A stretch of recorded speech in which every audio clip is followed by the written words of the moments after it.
Dans cette vidéo, je t'explique comment j'ai réussi à faire cohabiter mes 3 lapins étape par étape, alors reste bien jusqu'à la fin. Avant de commencer la cohabitation, qu'ils soient 2 ou 3 lapins, il faut impérativement qu'ils soient stérilisés. C'est vraiment primordial pour apaiser leurs envies de domination et donc de bagarre. C'est la raison pour laquelle j'ai vraiment fait preuve de patience en laissant ma petite Sora qui nous a rejoint en avril dernier chez ma maman. Le deuxième point important d'une cohabitation réussie, c'est qu'il faut un terrain neutre. Donc j'ai choisi un couloir pas trop grand pour qu'ils puissent se rencontrer. J'ai disposé 3 cachettes neutres également, une cachette pour chaque lapin, et je n'ai pas mis de litière au début. Ensuite j'ai dispersé verdure et friandises pour que ce moment soit agréable pour eux. J'ai choisi de commencer la cohabitation à 11h, car c'est le moment où leur activité est au plus bas. Au début tout se passait bien. Izzy et Kaline étaient dans leur coin et Sora de l'autre. Ils s'ignoraient, mais pas de bagarre, donc c'est bon signe. J'étais très attentive à Kaline car je sais qu'elle a son petit caractère. C'est hyper important de bien connaître le caractère de ces lapins parce que le fait de savoir tout ça sur Kaline, ça m'a permis vraiment d'anticiper un maximum la situation et de prévoir vraiment un endroit complètement neutre, loin de mon appartement, pour qu'elle n'ait pas envie de défendre un territoire, pour qu'elle ne sente pas son odeur. Donc c'est aussi pour ça que j'ai vraiment mis aucune petite cachette qui pouvait lui appartenir.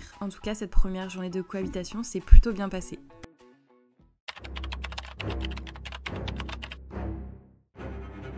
Il est 6h du matin et mes lapins ne sont plus dans leur enclos. Ils ont disparu.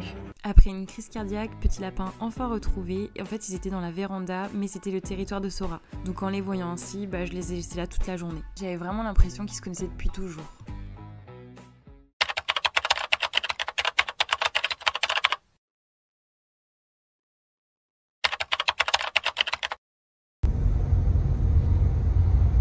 Donc là, c'était le retour à la maison. Pour l'occasion, j'avais cédé ma salle de bain et sacrifié la moitié de ma chambre pour ne toujours pas être sur le territoire de Kaline qui était dans le salon. Donc je les ai laissés ainsi pendant une bonne semaine, puis je les ai ramenés chez ma maman pour le temps de mes vacances. Elle avait l'habitude de s'occuper de mes lapins, donc ça n'a pas été un problème pour elle.